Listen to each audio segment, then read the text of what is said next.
E aí galera, tudo bem? Aqui é o professor João novamente e a gente vai resolver esse circuito aqui porque o pessoal gostou da resolução do outro exercício, então acho que vale a pena a gente continuar.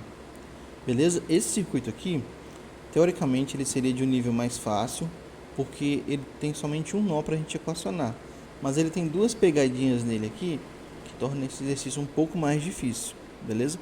Então vamos começar resolvendo ele aqui. O nosso primeiro passo que a gente sempre faz é identificar todos os nós que a gente tem. Então vamos identificar esse nó aqui, que está dividindo esse componente, desse componente, desse componente. Esse nó aqui de baixo, que está dividindo esse componente, esse e esse. E nós temos esse nó aqui. E aí vem a primeira pegadinha. Observa que alguém poderia falar que esse seria outro nó, mas entre eles não tem nenhum componente, entre esse nó e esse nó não tem nenhum componente. Então, a gente tem que pensar esses dois pontos como sendo somente um nó, ok?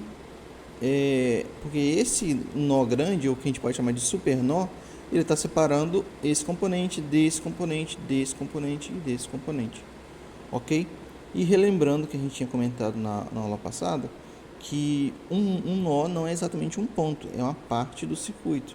Então, na verdade, a gente tem isso aqui tudo como sendo o mesmo nó, ok?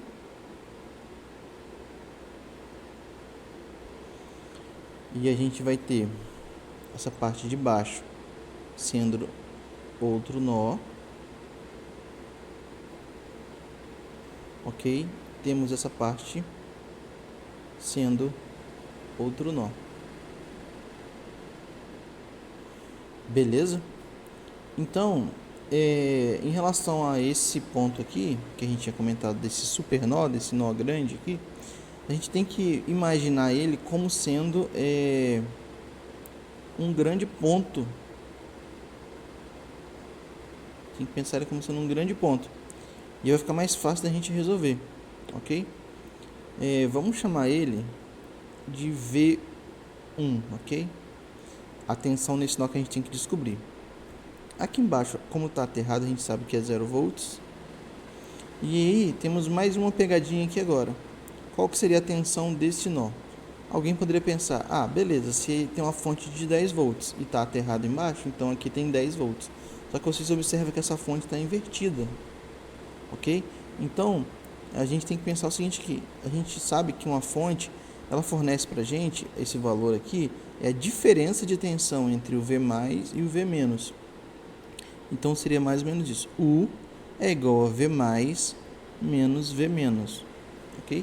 Então, qual que é o nosso U? Qual que é a diferença de V mais e V menos? 10 volts, ok? Qual que é o V mais? O V mais é 0 volts.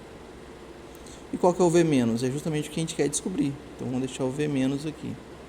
A gente resolvendo isso, a gente vai encontrar que menos V menos é igual a 10. Então, esse menos pode ir para o lado de lá. E a gente vai ter que V menos é igual a menos 10 volts. Escrevi errado. Menos 10 volts.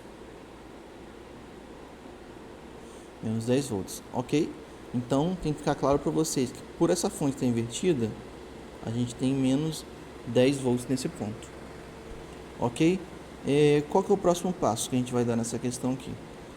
Desenhar as correntes nesse nó, porque a gente só precisa desenhar as correntes no nó onde a gente tem um problema a ser resolvido, no caso, descobrir a tensão nesse nó. Então, vamos desenhar as correntes aqui. A gente vai desenhar uma corrente chegando, outra corrente chegando nesse nó. Podemos desenhar essa corrente saindo desse nó e essa corrente também saindo desse nó. Lembrando, galera, que a gente pode colocar qualquer sentido para as correntes, só que a gente tem que manter, e depois a gente vai ter que equacionar corretamente isso e manter essa decisão até o final das contas, ok? Então, o próximo passo que a gente sempre faz é nomear cada uma dessas correntes. Então, aqui a gente pode nomear I1, I2, I3 e 4, ok? Então, agora a gente vai fazer a nossa igualdade, onde a gente vai colocar de um lado a soma de todas as correntes que estão entrando e do outro lado a soma de todas as correntes que estão saindo. Então aqui, quem está entrando? I1 e I2. I1 mais I2. E quem está saindo? I3 e I4. Então, I3 mais I4. Beleza, o nosso próximo passo é calcular individualmente cada uma dessas correntes. Então, bora lá. I1. I1 é um caso especial porque a gente tem uma fonte de corrente aqui. E essa fonte de corrente nos garante que I1 vai ser 4 amperes.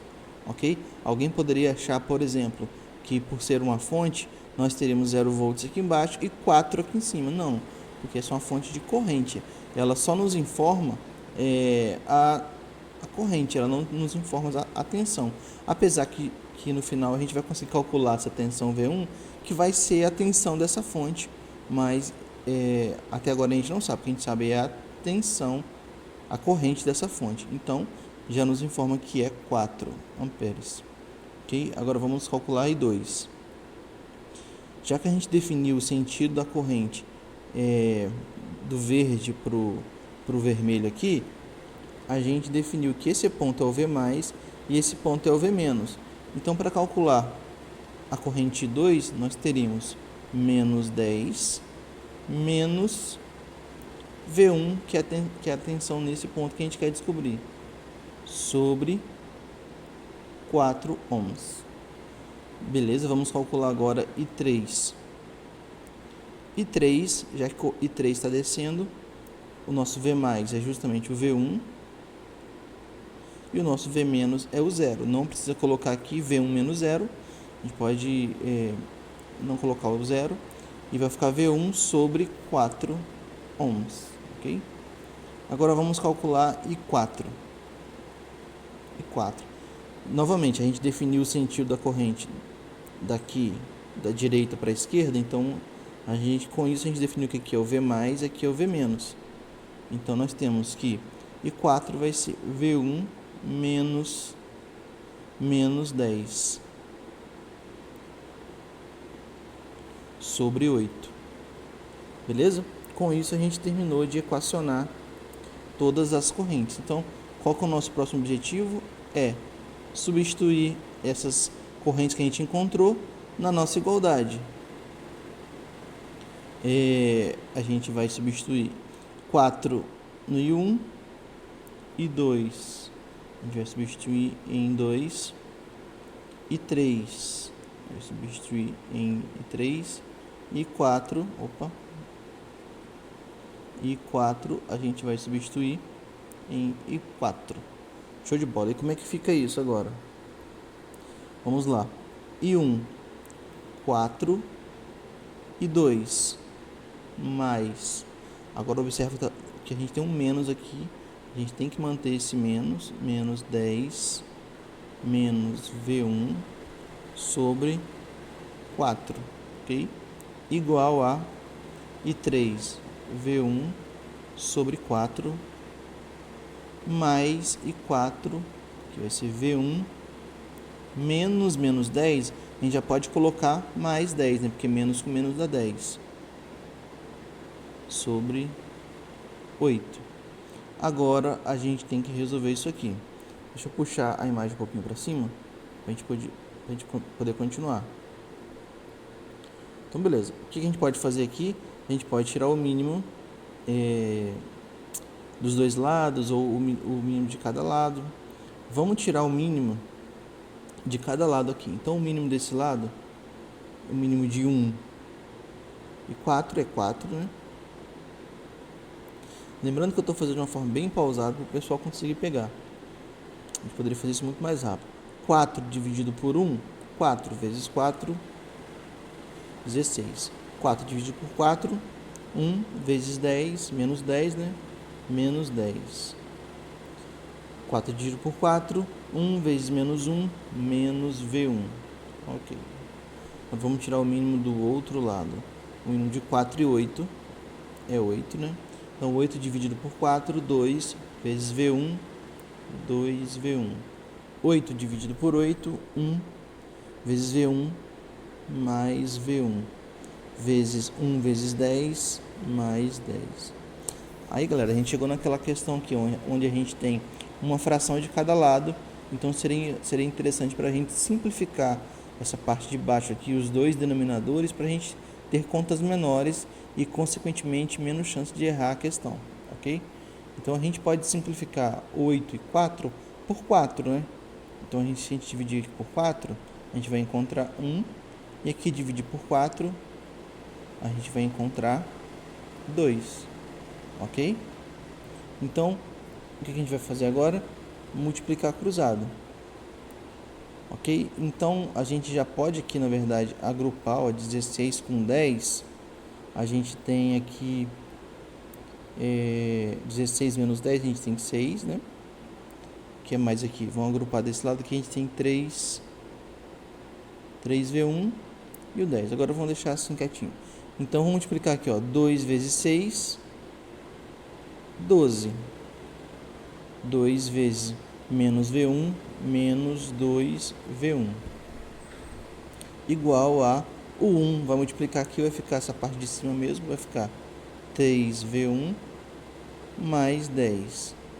Agora, igual eu ensinei na aula passada, a gente pode simplesmente espelhar isso aqui para ficar mais... Opa, eu esqueci de escrever o 10 aqui, escrevi 1. Escrevi 0. Ficou meio ruim, deixa eu apagar novamente. Vou fazer mais bonitinho aqui. A gente vai ter esse lado 3V1 mais 10. Ok, então agora a gente espelhando essa equação aqui e mandando todos os termos com variáveis para o lado esquerdo e quem não tem para o lado direito, a gente vai ter 3V1 mais 2V1 igual a 12 menos 10. Eu acho que ficou um pouco confuso aqui, né? Deixa eu voltar aqui para fazer para vocês novamente. Ó, esse V1 vai para o lado de lá, positivo, ó, positivo. E esse 10 vai para o lado de cá, negativo. Só que eu espelhei, então eu inverti todo mundo, ok? Então aqui, deixa eu puxar para o canto aqui. A gente tem 3V1 mais 2V1, 5V1. E desse lado a gente vai ter 2. 12 menos 10, 2. Então, V1 é igual a 2 dividido por 5 volts. Ok? Então, a gente chega no resultado final do nosso exercício.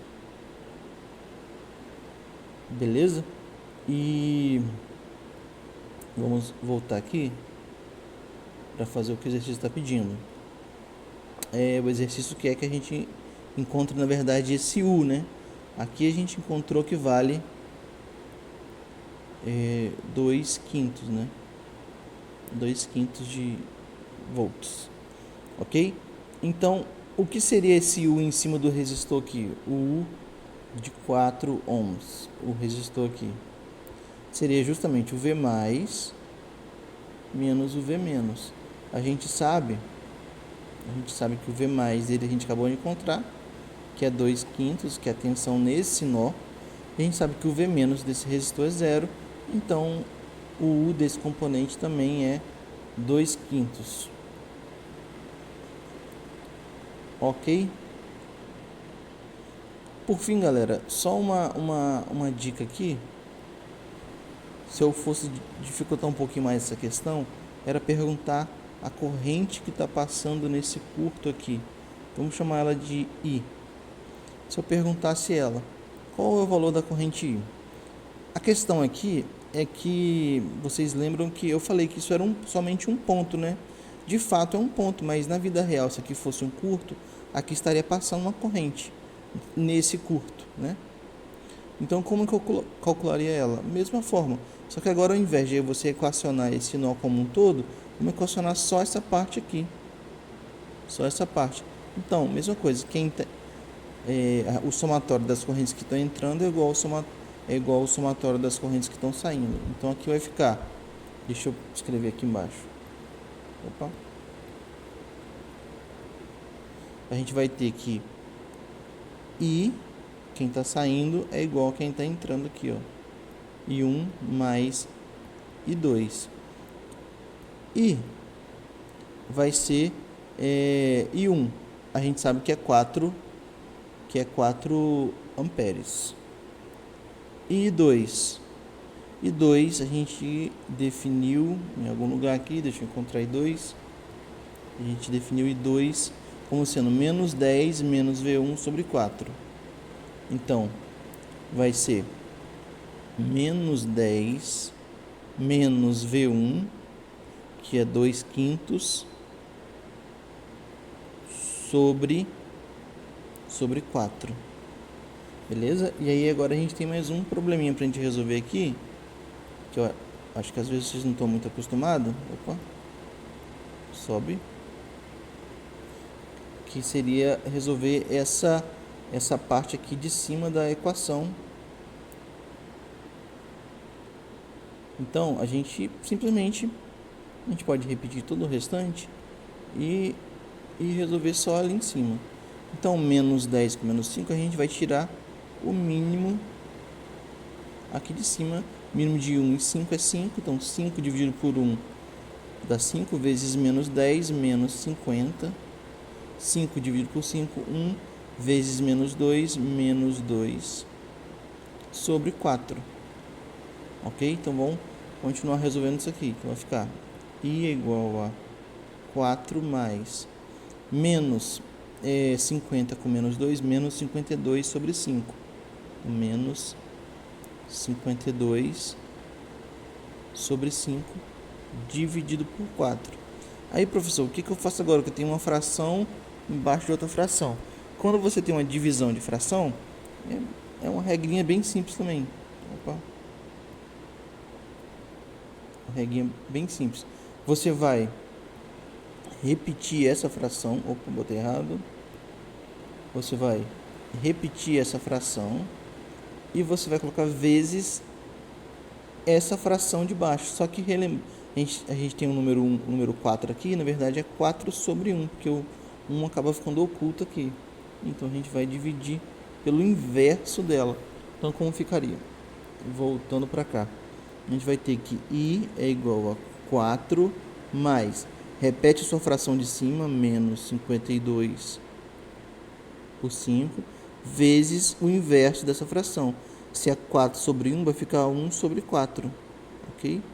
Então a gente vai ter aqui uma multiplicação de fração. É só multiplicar em cima e embaixo. Vai ficar 4, que é esse termo aqui. E a gente pode colocar já esse menos, né? Menos 52, porque 52 vezes 1 dá 52, sobre 20. Mais fração para a gente resolver aqui. Qual que é o mínimo de 1 e 20? É 20. Então, vocês não tem como sair dessa matéria sem ter aprendido fração, que é uma coisa muito importante. 4 dividido por 20 dividido por 1, 20 vezes 4, 80.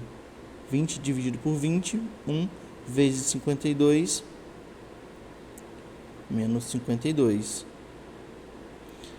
80 menos 52 dá 28. Então, nossa resposta é 28 sobre 20. A gente pode simplificar isso aqui, né? A gente pode... Deixa eu ver quanto que vai dar na calculadora isso aqui. A gente colocar o valor 28 dividido por 20. 1.4 amperes. Então, a gente termina a questão com um resultado um pouco estranho às vezes, talvez, né? Que alguém pode pensar: professor, como é que pode ter uma corrente aqui nesse ponto? A gente encontrou aqui que então esse I é igual a 1.4 amperes. Ok? Por quê? Tá chegando 4 amperes aqui, e como é que tá indo 1.4 para lá e o restante desse 1.4, vamos calcular I2 para a gente ver o que aconteceu com I2, só para vocês terem noção do que aconteceu. Provavelmente I2 vai dar negativo, porque vocês vão ver, porque na verdade o sentido dela que a gente definiu provavelmente está errado. Vamos calcular I2 aqui bem rapidinho, ó. I2 é menos 10 menos 5, menos 5 não, menos 2 sobre 5, isso tudo sobre 4. A gente já fez essa conta ali embaixo, né? Deixa eu ver quanto que dá. Eu vou ali, apagar aqui, ficou meio ruim. Aqui dá 2. Vamos voltar lá embaixo pra gente poder ver quanto foi que a gente já calculou isso lá embaixo. Ó, é justamente esse termo aqui, né? Esse termo aqui. Então a gente chegou nele no final, ó, deu 52 sobre 20, menos 52 sobre 20. Eu vou voltar lá em cima. Opa, selecionar todo mundo aqui. Então isso aqui vai dar menos, deixa eu ver quanto que dá na calculadora aqui, menos 52 dividido por 20, 2.6, então dá 2.6 amperes. Deixa eu apagar aqui, ficou muito bom. 2.6 amperes. Ok, então aí a gente tem uma coisa interessante, né? Deu negativo, significa que o sentido da corrente que a gente escolheu aqui tá errado, né? Porque na verdade o sentido dessa I2 é para cima. E agora vamos calcular aqui para ver se não vai fazer sentido, ó. Qual que é o valor de I1? 4 amperes. Qual que é o valor de 2? Menos 2.6. E qual que é o valor desse I aqui? Opa. Não quis apagar não. Então, ó, 4 menos 2.6 é justamente 1.4. Então tá chegando 1.4 aqui. Opa, não é para eu ter colocado negativo aqui, já que eu coloquei o sentido correto, né? Deixa eu apagar. Então é 1.6 para cima. Aí a gente pode apagar isso aqui, porque estaria errado. Ele não quer apagar isso. Tudo bem. Mas beleza, entenderam que I2, então, já que a gente encontrou ele negativo, ele está subindo com 2.6. Então agora vai fazer todo sentido, ó. Tá chegando 4, tá indo 2.6 para lá e 1.4 para cá. E a gente fechou a lei de Kirchhoff das correntes para esse subnó aqui. Mas se a gente calcular aqui 3 e 4, a gente vai ver que a soma de quem está entrando é igual a quem está saindo. Depois a gente poderia calcular, mas para o vídeo não ficar tão grande, já passou de 20 minutos. Beleza, galera? Então espero que vocês tenham gostado aí dessa explicação. Essa questão é um pouquinho mais complicada, apesar dela ter somente um nó. Beleza? Obrigado aí. Tamo junto. Abração.